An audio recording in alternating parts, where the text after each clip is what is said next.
A passagem de hoje é Marcos 1, versículos 14 a 20. Vamos ler juntos. E depois que João foi entregue à prisão, veio Jesus para a Galiléia, pregando o evangelho do reino de Deus e dizendo: O tempo está cumprido, e o reino de Deus está próximo. Arrependei-vos e crede no evangelho. E andando junto ao mar da Galiléia, viu Simão e André, seu irmão, que lançavam a rede ao mar, pois eram pescadores. E Jesus lhes disse: Vinde após mim, e eu farei que sejais pescadores de homens. E deixando logo as suas redes, o seguiram. E passando dali um pouco mais adiante, viu Tiago, filho de Zebedeu, e João, seu irmão, que estavam no barco consertando as redes, e logo os chamou. E eles, deixando o seu pai Zebedeu no barco com os empregados, foram após ele. Amém. Gostaria de proclamar o lema deste ano, antes de compartilharmos a palavra. Adoração com ressonância e temor, vida cheia de desfrute e vivificação. Em nome do Senhor, abençoo a todos para que, através desta palavra, possam desfrutar plenamente da bênção que Deus nos dará neste ano. Desde o início do ano, tenho meditado no Evangelho de Marcos. Se me perguntarem qual é o tema central de Marcos, como expliquei uma vez, um deles é a cristologia, e o outro é o discipulado. A cristologia tem como tema quem é Jesus. É sobre que tipo de pessoa Jesus é. E o discipulado trata de como nós que cremos em Jesus devemos viver. Com quais valores e que tipo de vida devemos viver. Esses são os dois pilares centrais do Evangelho de Marcos: cristologia e discipulado. Parece que Deus tem muito a dizer à nossa igreja no início deste ano, especialmente em relação a este discipulado. Parece que Deus ama muito a nossa igreja. Todas as quartas-feiras, meditaremos sobre o discipulado. Conforme anunciado no boletim, durante as férias de inverno em janeiro e fevereiro, adoraremos meditando juntos em um dos clássicos cristãos, Discipulado de David Watson. Nossos pastores estão se preparando com muito entusiasmo para isso. É uma leitura obrigatória. É um livro que todo cristão deveria ler pelo menos uma vez e ler várias vezes, por isso seria bom que o comprassem. Ou talvez possamos ler juntos o livro que está disponível no nosso café. Meditando em Marcos, aprendemos sobre o discipulado, e nos cultos de quarta-feira, aprendemos sobre a vida de um discípulo de Jesus meditando juntos em um clássico cristão. Espero que este seja um ano em que vivamos a vida de discípulos de Jesus. Para explicar um pouco mais sobre cristologia e discipulado, esses dois temas parecem ser distintos, mas na verdade são um só. Pensem em um discipulado sem cristologia. Provavelmente seria como uma casca vazia. Sem conhecer Jesus corretamente, seria possível dizer: vou viver como um discípulo de Jesus. Ou, vou me tornar um discípulo de Jesus? Tal coisa provavelmente não aconteceria. Por outro lado, uma cristologia sem discipulado também não nos traz muito benefício. Podemos até saber que tipo de pessoa é Jesus. Mas se faltar o conteúdo prático de então, como devemos viver, o conhecimento não se tornará vida. O cerne da vida de um discípulo é a implementação equilibrada e harmoniosa do conhecimento e da vida. É o equilíbrio entre a cristologia e o discipulado, saber quem Jesus é e, com base nesse conhecimento, viver a vida. Portanto, a cristologia e o discipulado não podem ser pensados separadamente. Devem ser entendidos como um só, como os dois lados de uma palma da mão ou de uma moeda. Quando sabemos quem Jesus é, não temos escolha a não ser segui-lo. Esta é a cristologia e o discipulado que Marcos nos apresenta.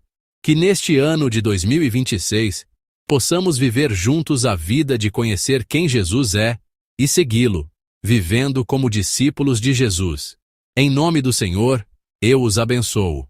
Ao meditar no texto de hoje, estranhamente me lembrei da história da criação. São histórias completamente diferentes, mas têm muitos pontos em comum. Vou começar conectando o texto de hoje com a história da criação. Há 2 anos, no culto de vigília de Ano Novo, falei sobre o significado da Imago Dei, de Gênesis 1, ou seja, a imagem de Deus. Vocês se lembram? Parece tudo muito novo. Vamos revisar mais uma vez. Quando Deus criou o homem, ele o fez à sua própria imagem. É a palavra de Gênesis 1:27. Vamos ler juntos. E criou Deus o homem à sua imagem. A imagem de Deus o criou. Macho e fêmea os criou. Amém. A parte registrada aqui como imagem de Deus é a Imago Dei. Significa a imagem de Deus. Deus diz que, ao criar o homem, ele o fez especialmente à imagem de Deus. A Imago Dei, diferentemente das outras criaturas. Então, o que é a imagem de Deus? Ao ouvir imagem, é fácil pensar em aparência ou forma exterior, mas não é isso. A expressão imagem de Deus pode ser resumida como um ser que desempenha o mesmo papel que Deus. A imagem de Deus significa um ser que desempenha o mesmo papel, que faz o mesmo trabalho que Deus. Primeiro, vamos ler juntos a primeira parte de Gênesis 1:5. E Deus chamou a luz dia. Amém.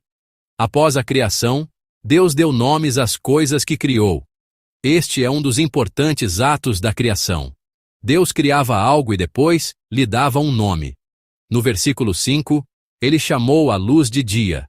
No versículo 8, chamou a expansão de céus. E no versículo 10, chamou a porção seca de terra e o ajuntamento das águas de mares.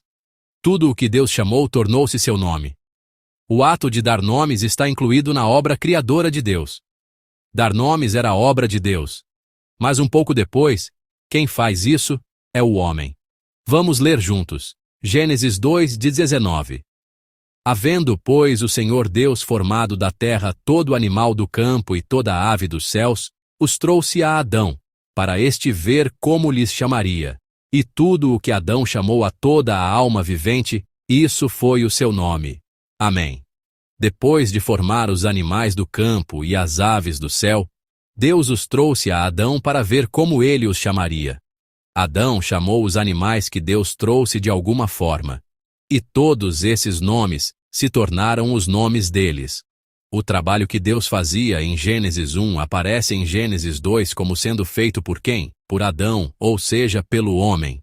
Deus confiou aos homens o trabalho que ele mesmo fazia. Ele compartilhou seu trabalho. Este é o princípio e o conteúdo central da criação, de sermos criados à Imago Dei, a imagem de Deus. A palavra que preguei há 2 anos no culto de vigília de Ano Novo. O ponto importante aqui é que o cerne da história da criação é que Deus não vê o homem apenas como mais uma criatura.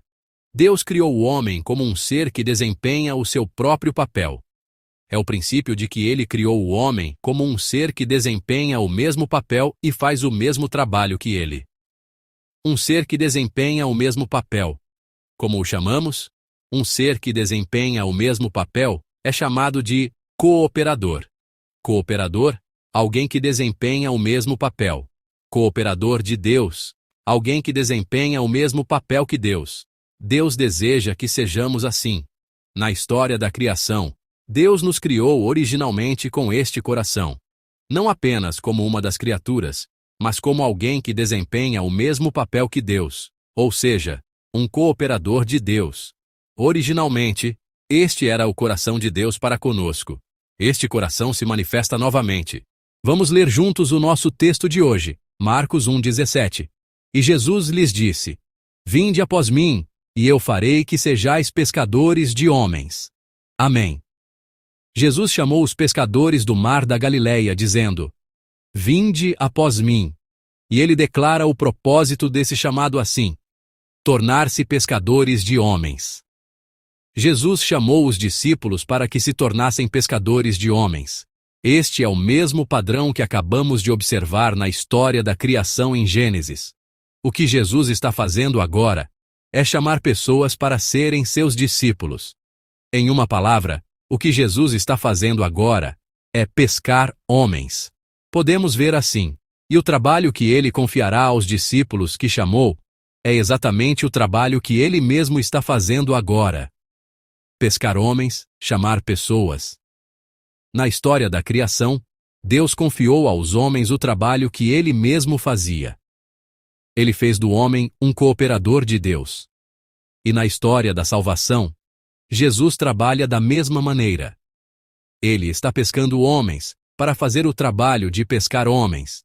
E está chamando pessoas para fazer o trabalho de chamar pessoas, ou seja, está chamando os discípulos. Os discípulos que Jesus chamou se tornarão assim. Portanto, podemos descrever os discípulos de Jesus como cooperadores de Jesus. Nós, criados à imagem de Deus, a imago Dei, somos cooperadores de Deus. Nós, discípulos de Jesus, chamados por Ele, somos cooperadores de Jesus. Lembrem-se deste fato e que todos os irmãos vivam este ano com o orgulho de dizer: eu sou um cooperador de Jesus. Estou fazendo o trabalho que Jesus fez. Em nome do Senhor, eu os abençoo. Mesmo em uma vida cotidiana comum e que ninguém reconhece, Deus me chama de cooperador. Nosso Senhor. Então, qual é a primeira coisa prática que os discípulos de Jesus, seus cooperadores, fazem para segui-lo? Vamos ler juntos o versículo 18. E, deixando logo as suas redes, o seguiram. Simão, ou seja, Pedro e André, ao chamado de Jesus, imediatamente deixaram suas redes e o seguiram. Que redes eram essas que eles deixaram? Eram as mesmas redes que no versículo 16 eles estavam lançando com afinco para pescar. A Bíblia registra este evento de forma muito simples e concisa. E, deixando logo as suas redes, o seguiram. No entanto, o ato de deixar as redes não é de forma alguma algo fácil. As redes eram suas vidas, suas famílias, suas vidas inteiras. Deixá-las para trás significa uma mudança completa e radical em toda a vida. Tornar-se um discípulo de Jesus é exatamente isso. As redes não significam apenas um meio de subsistência. Portanto, deixar as redes não é simplesmente abandonar uma ferramenta importante para a vida. As redes eram toda a sua vida. Por isso, seguir a Jesus é uma mudança completa em nossa vida. É uma conversão total da direção em que estávamos indo na vida. Isso é o que aconteceu na vida dos discípulos no momento em que deixaram as redes e começaram a seguir a Jesus. Mas aqui há uma questão a ser considerada um pouco mais. Entre deixar as redes e seguir a Jesus, qual é a ação mais fundamental, mais importante? Alguém já leu o texto de hoje pensando nisso? Qual é mais importante, deixar as redes ou seguir a Jesus? Obviamente, seguir a Jesus é mais importante. Por que digo isso? Vamos pensar assim. E se os discípulos tivessem deixado as redes, mas não tivessem seguido a Jesus? E se os discípulos não tivessem deixado as redes, mas tivessem seguido a Jesus? O que teria acontecido? Se tivessem deixado as redes, mas não seguido a Jesus, eles não seriam discípulos de Jesus. Mas pensem nisso. Eles não deixaram as redes. Eles seguem a Jesus carregando, levando as redes nos ombros e nas costas. Seria um caminho mais árduo. Mas que tipo de pessoa seria essa? Essa pessoa poderia ser chamada de discípulo de Jesus. Seria melhor, é claro, se deixassem as redes. Mas seguir a Jesus é mais importante do que deixar as redes. Muitos cristãos piedosos tendem a pensar primeiro e demais nas coisas que não conseguiram abandonar. Os pecados que cometi, os hábitos dos quais estou preso e não consigo abandonar. Há uma tendência de pensar demais, e muito cedo nessas coisas. Há um interesse excessivo nas redes que ainda seguramos e não conseguimos abandonar, como a tentação do materialismo, o desejo de se gabar. Por isso, vivem uma vida de verificar se ainda há redes que não abandonaram e de se esforçar para abandoná-las. Na verdade, isso não é uma atitude tão ruim. Não é uma atitude completamente errada. Mas a resposta não está aí. É como ter cristologia, mas não ter discipulado. Se você deixou as redes, mas não está seguindo a Jesus, é mais importante para a nossa vida de fé verificar essa condição de não estar seguindo a Jesus. porque o essencial está faltando. Os discípulos de Jesus não são pessoas que deixam as redes. Os discípulos de Jesus podem deixar as redes, mas uma pessoa que deixa as redes não é necessariamente um discípulo de Jesus. Os discípulos de Jesus são pessoas que seguem a Jesus. Deixar as redes não o torna um discípulo. A cobiça desaparecer, a tentação sumir, não o torna um discípulo de Jesus. Precisamos gravar estas palavras em nossos corações e ouvi-las bem. O discípulo de Jesus é aquele que segue a Jesus. Jesus chamou e edificou pessoas. Aquele que segue a Jesus, portanto, os discípulos de Jesus, são pessoas que, como Jesus, chamam e edificam pessoas. A essência do discipulado está aqui. Ser um cooperador de Jesus, desempenhando o mesmo papel que ele. Os discípulos de Jesus são seus cooperadores, que o seguem e vivem como ele. Estou me tornando mais parecido com Jesus? Estou cooperando com Jesus? Que este seja um ano em que vocês se tornem mais parecidos com Jesus. Que este seja um ano em que vivam em cooperação com Jesus. Pensar nas coisas que não abandonamos e trabalhar para abandoná-las é importante. Mas preencher as coisas que não foram preenchidas é ainda mais importante. Em nome do Senhor, abençoo para que vivam como discípulos de Jesus, seguindo a Jesus e se assemelhando a Ele. Portanto, esta questão é fundamentalmente mais importante do que deixei as redes ou estou segurando as redes. A questão é, estou seguindo a Jesus ou não? Alguns seguem a Jesus abandonando suas redes, mas outros podem seguir a Jesus sem abandoná-las. No entanto, para essa pessoa, aquelas redes são completamente diferentes de antes. Elas se tornam redes para o Senhor, redes para o reino de Deus. São completamente diferentes de antes. Antes, eram redes lançadas pensando apenas em si e na família. Mas agora, ao lançar essas redes, pensa-se no reino de Deus, no reino do Senhor, na obra do Senhor. Isso significa que para seguir a Jesus, não é necessário mudar de profissão. Não é necessário se tornar um pastor ou ministro. A pessoa que segue a Jesus, a própria pessoa, precisa mudar. Isso é o que importa. Mesmo fazendo o mesmo trabalho de pescar, a pessoa que segue a Jesus pode pescar com uma perspectiva e um coração totalmente diferentes. Nossa vida diária também deve mudar a partir dessa perspectiva. Mesmo trabalhando no mesmo escritório, fazendo as mesmas tarefas, ou estudando na mesma sala de aula, a vida diária dos discípulos de Jesus deve ser completamente diferente em seu coração, atitude e significado. Há uma história bem conhecida sobre isso. É a história de um irmão leigo de um mosteiro francês do século XVII. Por não ser sacerdote, mas um leigo, ele era responsável principalmente pelo trabalho na cozinha e por tarefas servis no mosteiro. Nos primeiros 4 anos fazendo este trabalho, ele reclamou muito. Em seu livro, ele relembra aquele tempo assim. Ele não sentia entusiasmo pela tarefa que lhe fora designada, e nos 4 anos seguintes, cumpriu o trabalho que lhe foi dado com relutância, considerando-o uma espécie de penitência por seus pecados passados. No entanto, após 4 anos, ele teve uma grande percepção. Olhando para si mesmo, ele percebeu que estava se concentrando demais em sua própria miséria. Ele percebeu que estava muito focado em si mesmo. Então, ele mudou seu pensamento.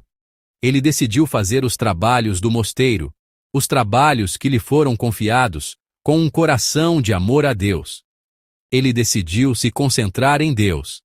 E então, ele confessou o seguinte: essa decisão mudou sua vida. A consciência de fazer até mesmo o trabalho mais humilde, como o de um servo, com amor a Deus, e de abordar esse trabalho como um serviço a Deus, mudou sua atitude. Uma alegria inesperada o encheu. O protagonista deste texto, o irmão leigo, é o irmão Lourenço. Ele é bem conhecido pelo livro A Prática da Presença de Deus. E a parte que acabei de ler é um trecho desse livro. A história do irmão Lourenço, que vocês conhecem bem, não é sobre a mudança do trabalho, mas sobre a mudança da pessoa. Tornar-se um discípulo de Jesus é a mesma coisa. Não é a profissão que muda, sou eu que mudo. Mesmo fazendo o mesmo trabalho, a atitude e a postura em relação a ele, minha perspectiva sobre ele, mudam fundamental e radicalmente. Os cooperadores de Deus são pessoas assim. Amados irmãos e irmãs, somos cooperadores na obra criadora de Deus. E somos cooperadores na obra salvadora de Jesus. Portanto, somos discípulos de Jesus. O discípulo de Jesus é aquele que o segue. Jesus chamou e edificou pessoas. Através desse chamado, ele nos transmitiu um significado de vida maravilhoso que redes ou barcos jamais poderiam dar. Abandonar as redes não é algo ruim, é algo bom. Mas seguir a Jesus é mais importante. Neste ano de 2026, vamos viver uma vida seguindo a Jesus. Mesmo que não façamos coisas grandiosas, podemos viver como discípulos de Jesus em nosso dia a dia. Mesmo que não haja mudanças visíveis, devemos viver como discípulos de Jesus em nossa vida comum. Em nosso local de trabalho, somos discípulos de Jesus. Porque nesse local de trabalho, estamos cooperando com Jesus. Em nossa casa, somos discípulos de Jesus. Porque dentro dessa família, estamos fazendo o mesmo trabalho que Jesus. Em todos os lugares de nossa vida, somos discípulos de Jesus. Porque em cada um desses lugares, estamos trabalhando como Jesus. Amados, eu sou um discípulo de Jesus. Estou desempenhando o mesmo papel que Jesus. E estou trabalhando com Jesus. Vivam com este coração. E vivam uma vida de discípulo de Jesus cada vez mais madura. Que todos os irmãos possam preencher este ano, o ano de 2026, com uma vida que desdobra plenamente a vida de discípulo que Deus deseja desdobrar através de nossas vidas. Uma vida que vive desdobrando a vontade de Deus. Em nome do Senhor, eu os abençoo. Vamos pensar na palavra que nos foi dada e cantar juntos. Se o Senhor me disser. Se o Senhor me disser, eu irei. Se não for a tua vontade, eu pararei. Meu ir e meu parar estão na tua vontade. Ó Senhor, guia-me, quero estar no lugar que desejaste para mim. Viverei em obediência conforme me guiares. Opera através da minha alma fraca. Pelo teu reino e pela tua vontade. Ó Senhor, guia-me. Vamos orar juntos. Jesus me chamou, que eu possa seguir a Jesus. Eu sou um discípulo de Jesus. Farei o trabalho que Jesus fez. Trabalharei com Jesus.